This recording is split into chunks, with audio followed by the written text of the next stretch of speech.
While looking through recent oral arguments at the Supreme Court, I stumbled across a case, FBI versus Fikre. At first, I thought it was just another simple procedural case, but something about it caught my attention. The oral arguments held before the Supreme Court were about whether Mr. Fikre's rights were violated when he was placed on the no-fly list and was not moot because he had been removed from the no-fly list.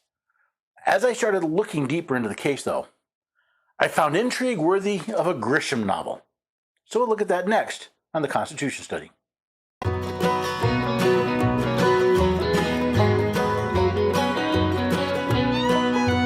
Lovely neighbors and have a few good friends.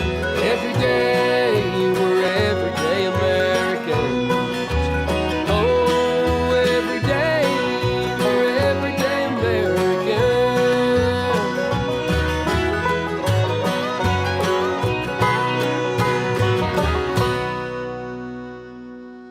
Hello there, everyday Americans. Paul Engel here with the Constitution Study, where we read and study the Constitution, teach a rising generation to be free. I love this. We have intrigue, we have conflict, we have a no-fly list. What more could you ask for? It's all here in this case. Now, I do want you to check out the details. You can find out more at the website, constitutionstudy.com, including links to the different documents I used when I wrote this, what I quote from it.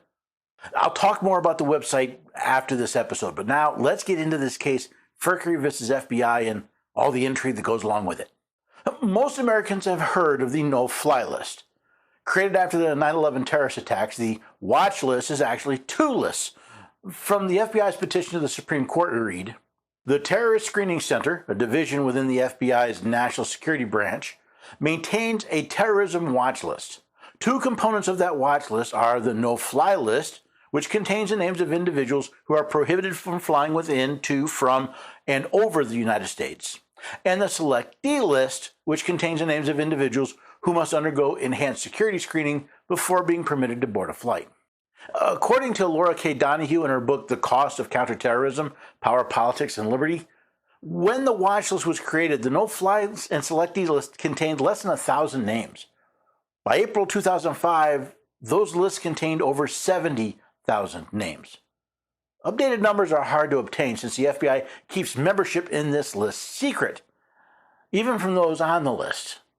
Individuals can appeal travel-related issues through DHS's Traveler Redress Inquiry Program, or TRIP.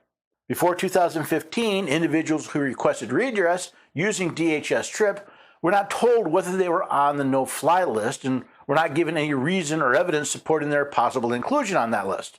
In 2015, the government revised DHS TRIP to include additional procedural safeguards.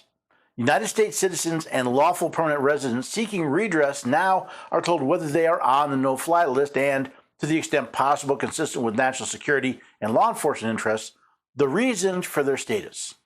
Which brings us to Mr. Johannes Fikre and his encounter with the no-fly list in the FBI, and the first of his cases. Fikre is an American citizen who, until 2009, lived in Portland, Oregon, and worked for a cellular telephone company. In late 2009, Fikre traveled to Sudan to establish a consumer electronics business in East Africa. In April 2010, while still in Sudan, Fikre was approached by two FBI agents who questioned him about his association with the Az-Sabr Mosque in Portland and his commercial finances. The agents told Fikre that he had been placed on the no-fly list, which identifies individuals who are prohibited from flying into, out of, or over the United States and Canadian airspace by commercial airlines. A United States citizen travels to Sudan for work, where he's approached and questioned by two FBI agents.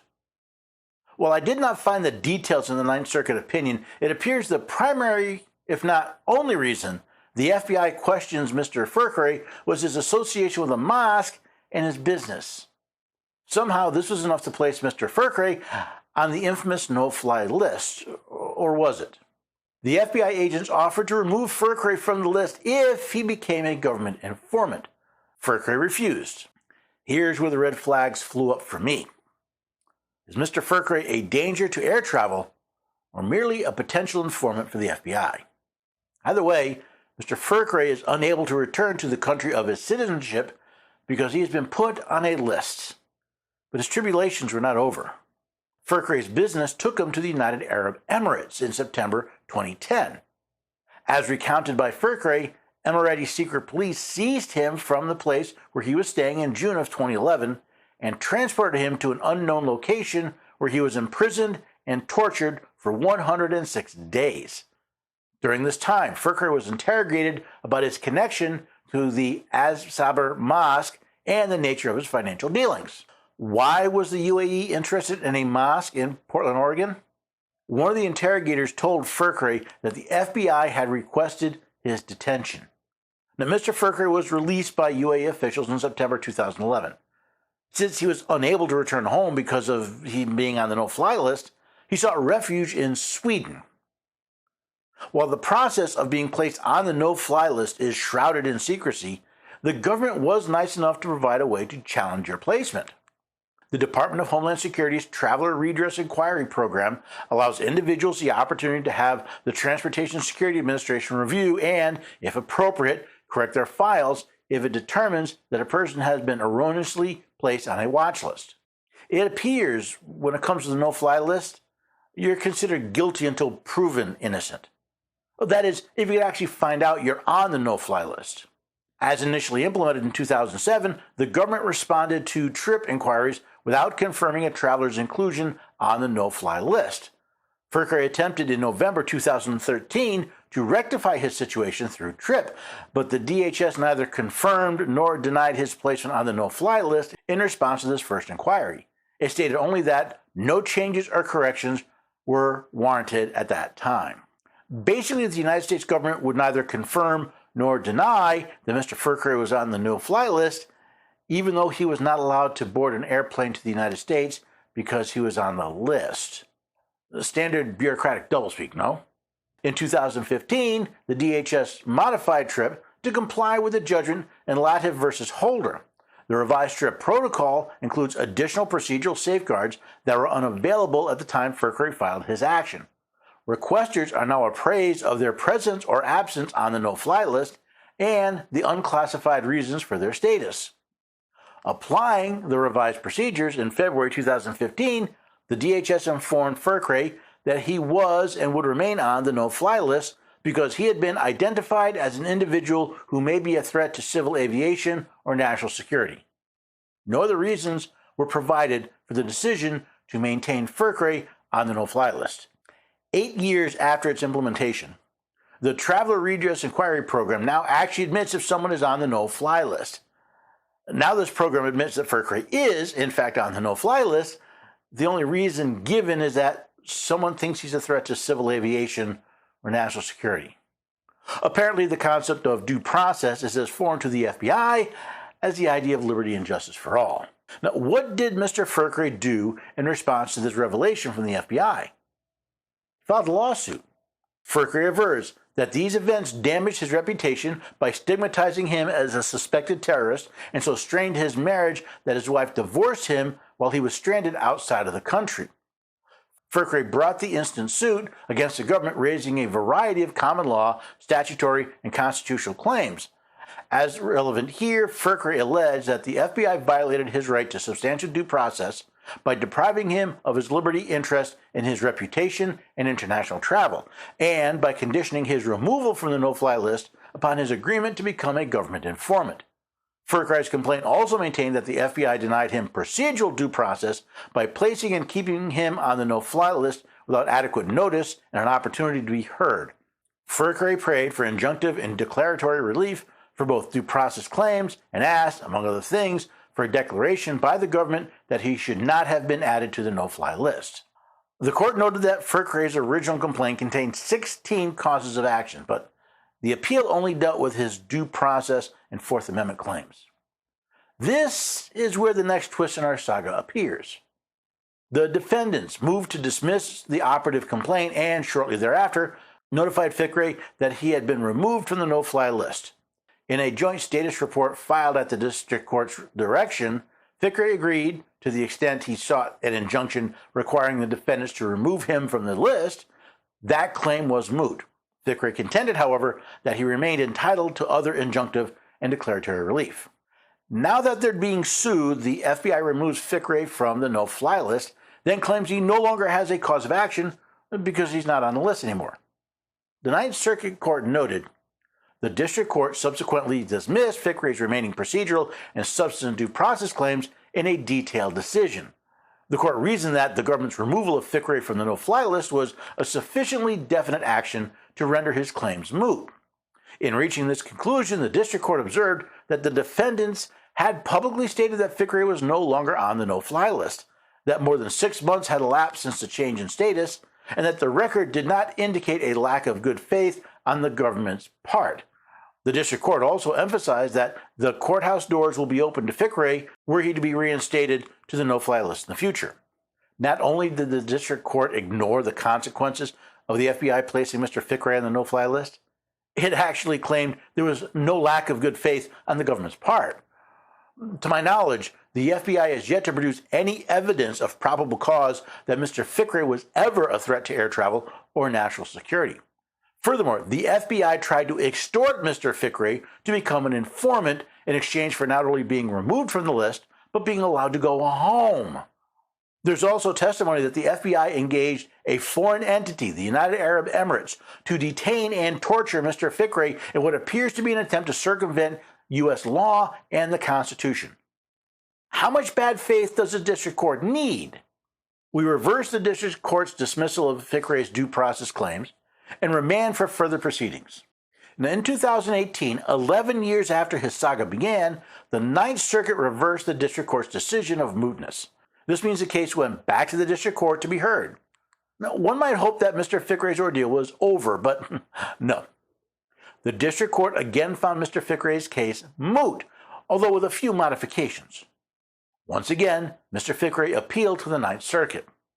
The panel reversed the district court's dismissal on mootness grounds of Jonas Fikre's substantive due process and non-stigma-related procedural due process no-fly list claims, vacated the district court's dismissal of Fikre's stigma plus procedural due process claim, and remanded to the district court to consider, in the first instance, whether Fikre stated a viable stigma plus procedural due process claim considering both his past placement on the no-fly list and his alleged inclusion in the terrorist screening database.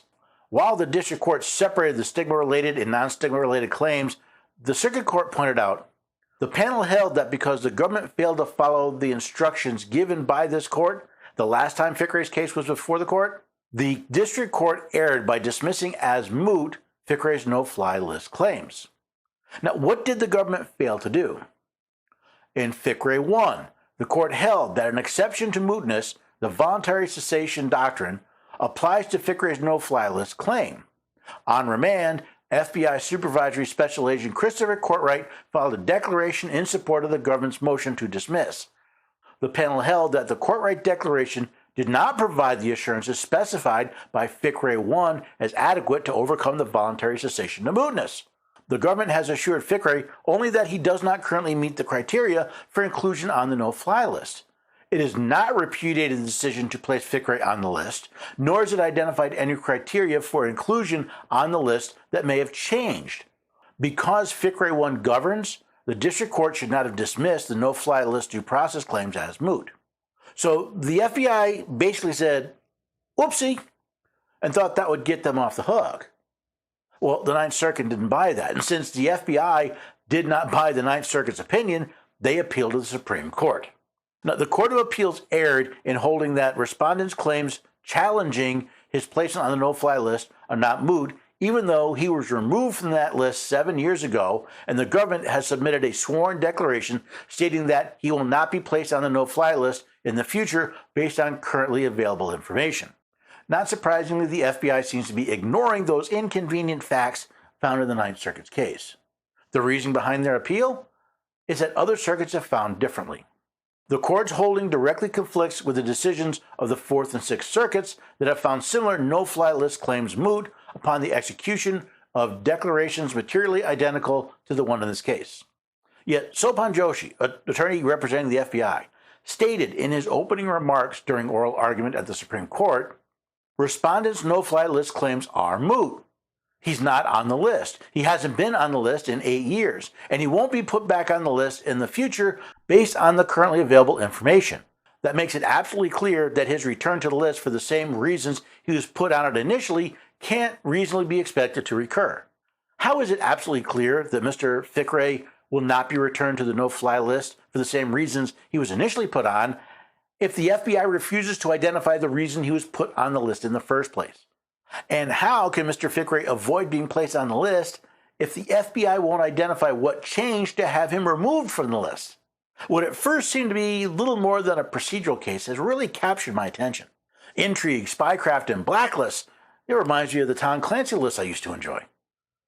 Imagine being stranded overseas, unable to return home, and not knowing the reason why. He was interrogated first by the FBI and next by a foreign power secret police. Then when you finally get your day in court, the government simply changes its mind and expects to get away scot-free. This should be an interesting opinion to read.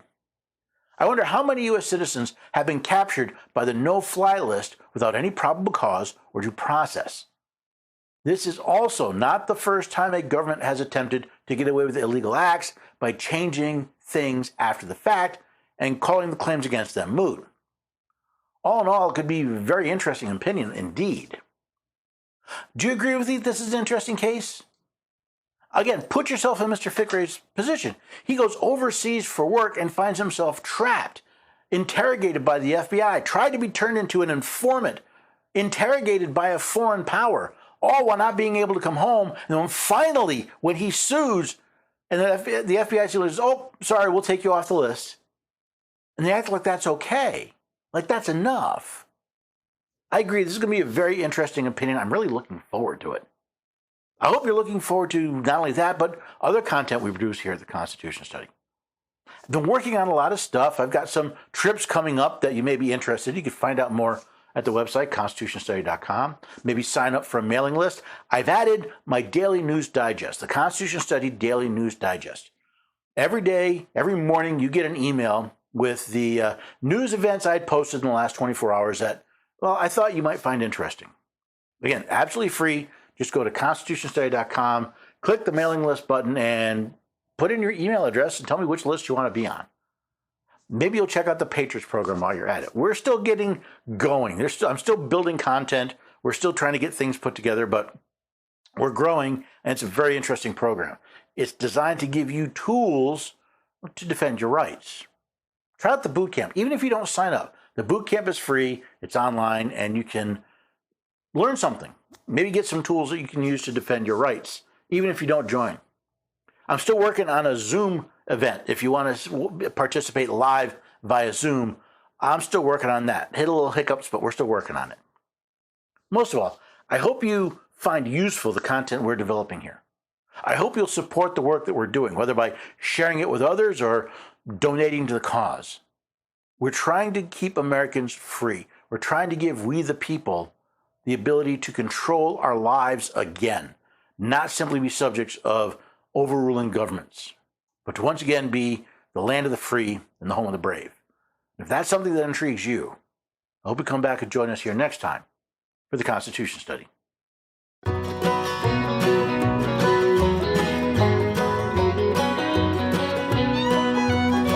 the neighbors and have a few good friends every day.